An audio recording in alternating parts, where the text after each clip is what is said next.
We're coming to Chapter 3, and the most important thing that you can do in the creation of your portfolio is write it correctly.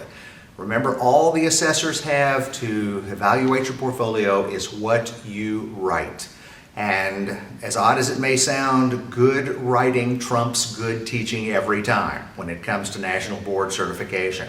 I'm not going to read all of these words to you because they're obviously in your workbook, but there are 6 that I think are what I would call the super 6, and I want you to circle these. You must write clearly, circle clearly, explain everything. Never assume that the reader understands the background to what you're saying. You have to write very, very clearly and never assume. Have others read it and see if they have any questions about what you're trying to get across. Remember, your 3 comrades that you're going to have assist you in this will help you in this area also. Secondly, I want you to circle concisely. Get to the point and move on. Kill the fluff. That's the best way to describe that one. You don't have time or room to put a lot of fluff in there. So get to the point and move on. You know what this is? This is my favorite candy bar. This is a Snickers.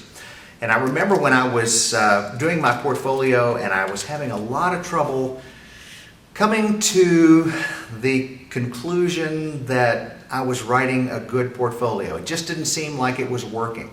And I just couldn't figure out what I was doing wrong. And I had other people read it and they said it just doesn't seem to be working. And I'm not sure why.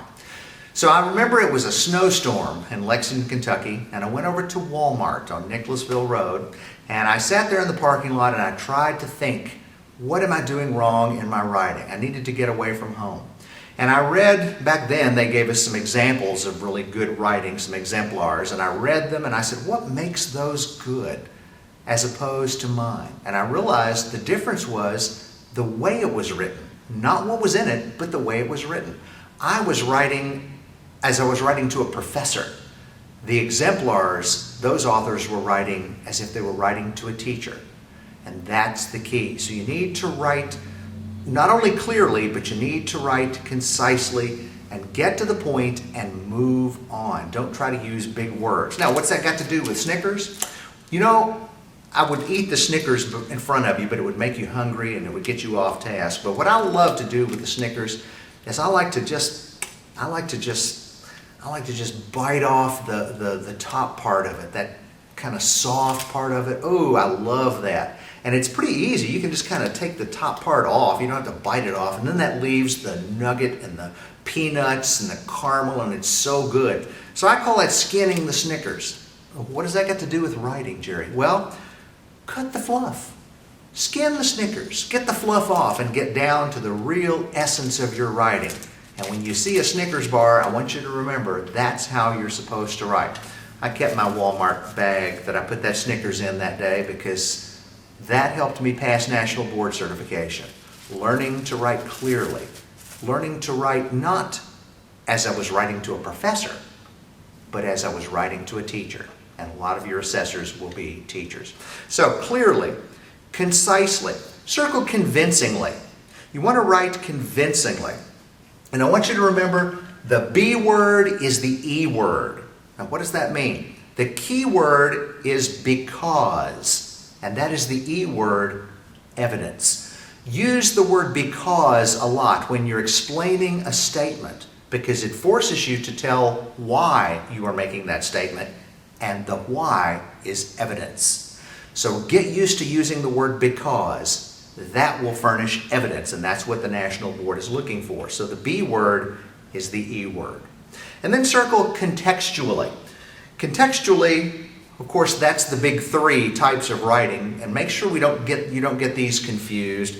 The descriptive writing, the analytical writing, and the reflective writing. The descriptive writing is your camera. It paints a picture. The analytical writing is your scalpel. It cuts to the reasoning behind and dissects the purposes for what something is done. And then the reflection is your mirror. So those are your big 3, contextually. And then I want you to also circle completely. It goes without saying that you need to answer all the questions and all the prompts. And in order of the way they're written is also helpful. Follow those bullets and write it in order the way the bullets are listed in your instructions. That'll keep you on task. Just a little hint there. And then I'm going to add one, core content based. Remember your core content in your standards manual. The national board book that you have, that's your backbone. Those are the standards. That core content in there is what your portfolio is going to be evaluated against. So circle words and highlight words in there and use those. Write clearly, write concisely, write convincingly, write contextually, write completely, answer all the questions and in order of the bullets if possible, and core content based. And if you have any questions, of course, you go to 1-800-22-TEACH.